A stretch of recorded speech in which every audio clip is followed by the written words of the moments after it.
నమస్తే, welcome to Vihari news. అయోధ్యలో శ్రీరాముడి ప్రాణ ప్రతిష్ఠ కార్యక్రమానికి అయోధ్య ముస్తాబవుతోంది. దేశ నలుమూలల నుండి అయోధ్య రామయ్యని దర్శించడానికి ఉవ్విళ్లూడుతున్నారు. వచ్చే నెల 22న ప్రారంభం కానున్న ఈ వేడుకకి ప్రపంచవ్యాప్తంగా దాదాపు 6,000 మంది ప్రముఖులు హాజరవనున్నారు. వచ్చే నూతన సంవత్సరం అయోధ్యలో శ్రీరాముడు కొలువు తీరనున్నాడు. ఇందుకోసం జన్మభూమి తీర్థక్షేత్ర ట్రస్ట్ ఇప్పటికే అన్ని ఏర్పాట్లు పూర్తి చేస్తోంది. రామ భక్తులు అయోధ్య ఆలయానికి పెద్ద ఎత్తున కానుకలని సమర్పిస్తున్నారు. కానుకలుగా కొంతమంది భక్తులు వెండి పాదుకలని, గుజరాత్కి చెందిన ఓ భక్తుడు ఏకంగా 108 అడుగులతో 3,500 కిలోల అగరబత్తిని సమర్పించనున్నారు. మరికొంతమంది భక్తులు బంగారు కిరీటాన్ని, వెండి కిరీటాన్ని కానుకగా ఇస్తున్నారు. అత్యంత ప్రతిష్టాత్మకంగా తీసుకున్న ఈ కార్యక్రమం భారీ ఖర్చుతో కూడుకుని ఉంది.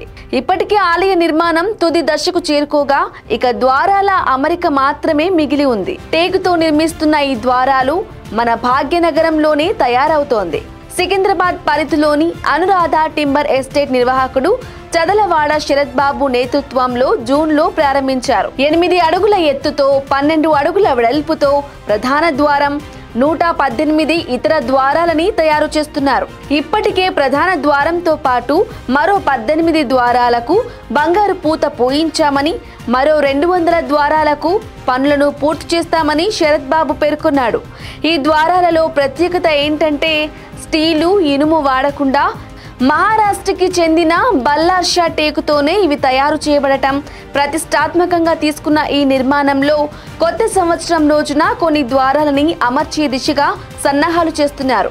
గతంలో ఈ అనురాధ టింబర్ ఎస్టేట్ తెలంగాణలోని యాదాద్రి లక్ష్మీనరసింహస్వామి ఆలయానికి ప్రధాన ద్వారాలు రూపొందించి అందరినీ ఆకర్షించింది. నాణ్యతతో కూడిన ద్వారాల సౌందర్యం తదితర కారణాల వల్ల అయోధ్య ట్రస్ట్ ప్రధాన కార్యదర్శి సంపత్ రాయ్ కొన్ని డిజైన్స్ తయారు చేసి ఆ బాధ్యతలు అనురాధ టింబర్ ఎస్టేట్స్ కి అప్పగించారు. చారిత్రక ఘట్టంగా చరిత్రలో నిలిచిపోయే ఈ వేడుకలకి మేము వెళ్లడం, ఆ ఆలయానికి మేము తయారు చేసిన ద్వారాలు అమర్చడం అదృష్టంగా భావిస్తున్నామని నిర్వాహకులు ఆనందం వ్యక్తం చేస్తున్నారు. For more updates keep watching Vihari news.